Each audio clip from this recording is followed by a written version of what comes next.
Hello YouTube, this side Rahul Kumar और आज हम बात करने वाले हैं वो टॉपिक के ऊपर जिससे हमारा कमेंट सेक्शन रेगुलरली भरा रहता है। यानी कि वो टॉपिक है कि कई लोग हमसे ये पूछते हैं कि 10-12 के बाद कैसे हम साइबर सिक्योरिटी फील्ड में जा सकते हैं, या फिर अगर हमें साइबर सिक्योरिटी फील्ड में जाना है तो कौन से वो स्टेप बाय स्टेप हैं जो हम स्टेप बाय स्टेप ले सकते हैं इस फील्ड में जाने के लिए। तो उसी के बारे में आज हम बात करेंगे। तो चलिए बिना किसी देरी के इस वीडियो को स्टार्ट करते हैं।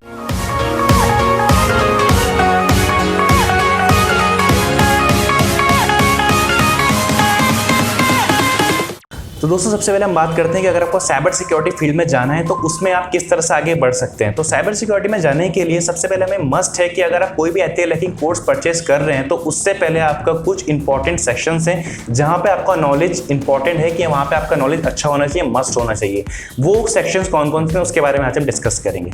तो सबसे पहले सेक्शन है कि आपको कंप्यूटर के बारे में आपका बेस स्ट्रांग होना चाहिए। यानी कि ऐसा नहीं है कि अगर आपको कंप्यूटर के बारे में इतना ज्यादा नॉलेज नहीं है, आपको कंप्यूटर के बारे में इन्फॉर्मेशन नहीं है कि कंप्यूटर कैसे वर्क करता है, कंप्यूटर में प्रोसेसिंग कैसे होती है, और आप सीधा जंप मार लिया एथिकल हैकिंग के ऊपर। तो इस तरह से अगर आप एथिकल हैकिंग सेक्शन में जाएंगे तो वहां पे आप ज्यादा अच्छा ग्रो नहीं कर पाएंगे। तो यहाँ पे सबसे पहले इंपॉर्टेंट बात आती है कि आपको कंप्यूटर के बारे में पता होना चाहिए। कंप्यूटर में बेसिकली वर्क किस तरह से होता है, कैसे हम कंप्यूटर में काम करते हैं, कंप्यूटर प्रोसेसिंग कैसे होती है, कंप्यूटर में रिजल्ट कैसे प्रोड्यूस होता है, आपको ये पता होना चाहिए।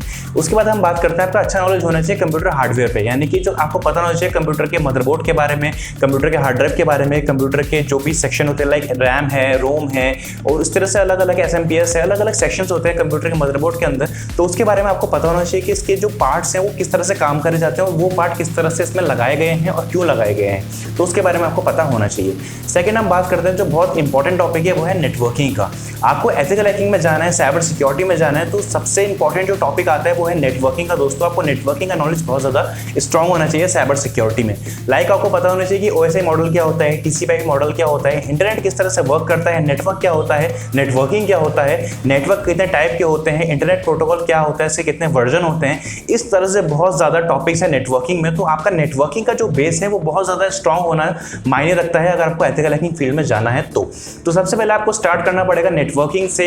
जो कंप्यूटर हार्डवेयर है उसके बारे में आपको पता होना चाहिए, नेटवर्किंग के बारे में आपका स्ट्रांग नॉलेज होना चाहिए। लाइक अगर हम एथिकल हैकिंग की बात करें, अगर आपको एथिकल हैकिंग पढ़नी है, समझनी है, उसमें करियर बनाना है तो 70% नेटवर्किंग ही आपको आनी चाहिए। अगर आपको नेटवर्किंग नहीं आई तो आप एथिकल हैकिंग में करियर नहीं बना पाएंगे। दोस्तों ये बात मेरी हमेशा याद रखना।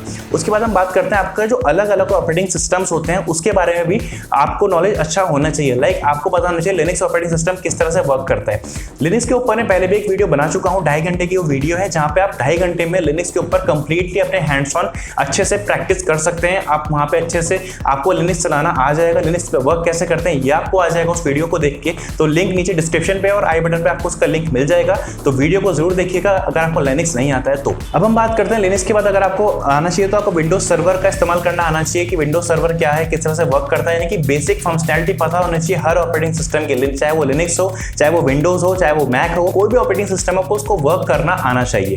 तो यानी कि यहाँ पे बात आती है कुल मिला के आपको हार्डवेयर का नॉलेज होना चाहिए, नेटवर्किंग का नॉलेज होना चाहिए, अलग अलग ऑपरेटिंग सिस्टम का नॉलेज होना चाहिए, तभी आप इस फील्ड में एंट्री ले सकते हैं। उसके बाद आप जंप करिए एथिकल हैकिंग के जो कोर्सेज हैं उसको आप पढ़ सकते हैं। लेकिन अगर आपने ये सब चीजें नहीं पढ़ी, आप directly ethical hacking course purchase कर रहे हैं तो ये कोर्स आपके लिए शायद इतना बेनिफिशियल नहीं होगा आगे। उसके बाद हमें कई लोग मैसेज ये भी करते हैं कि क्या प्रोग्रामिंग लैंग्वेज जरूरी है एथिकल हैकिंग में जाने के लिए। तो मेरा सजेशन ये है कि अगर आप एक बिगिनर हैं तो आप अगर आप एज अ बिगिनर स्टार्ट कर रहे हैं एथिकल हैकिंग फील्ड में तो बिगिनिंग में तो आपको इसका प्रोग्रामिंग लैंग्वेजेस का इतना ज्यादा इंपॉर्टेंस नहीं लगेगा या फिर आपको इतना ज्यादा सीखने की जरूरत नहीं है। आप नेटवर्किंग से अलग अलग ऑपरेटिंग सिस्टम्स को लर्न करके यहाँ पे जंप कर सकते हैं इस करियर ऑप्शन में।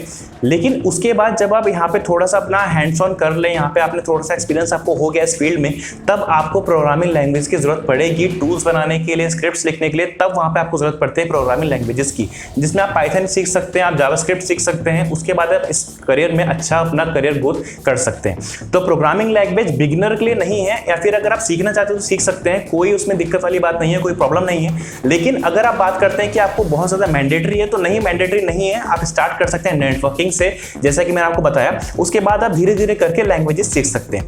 तो दोस्तों बात करते हैं, अगर आपने 10th के बाद या 12th के बाद प्रिपेयर कर रहे हैं साइबर सिक्योरिटी में जाने के लिए, तो किस तरह से आप अपना फील्ड चूज कर सकते हैं। देखिए 12th के बाद एक बैचलर्स डिग्री तो मस्ट है, यानी कि आपको 12th के बाद एक जो भी बैचलर डिग्री होती है, जैसे आप BCA है, BSc IT है, बीटेक इन कंप्यूटर साइंस है, जो भी बैचलर डिग्री है तो मस्ट है, वो तो आपको करना ही पड़ेगा एक MNC में जॉब करने के लिए।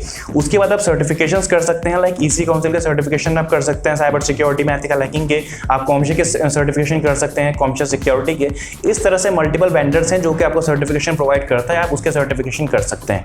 तो ये था आज की वीडियो में, जहां पे मैंने आपको बताया कि आप 10th 12th के बाद या फिर करियर ऑप्शन में अगर आप साइबर सिक्योरिटी देखते हैं, फिर एथिकल हैकिंग देखते हैं, तो किस तरह से आप इस फील्ड में आगे बढ़ सकते हैं। तो वीडियो अगर पसंद आए तो लाइक कीजिए, शेयर कीजिए, सब्सक्राइब कीजिए। मिलते हैं नेक्स्ट वीडियो में। Till then good bye.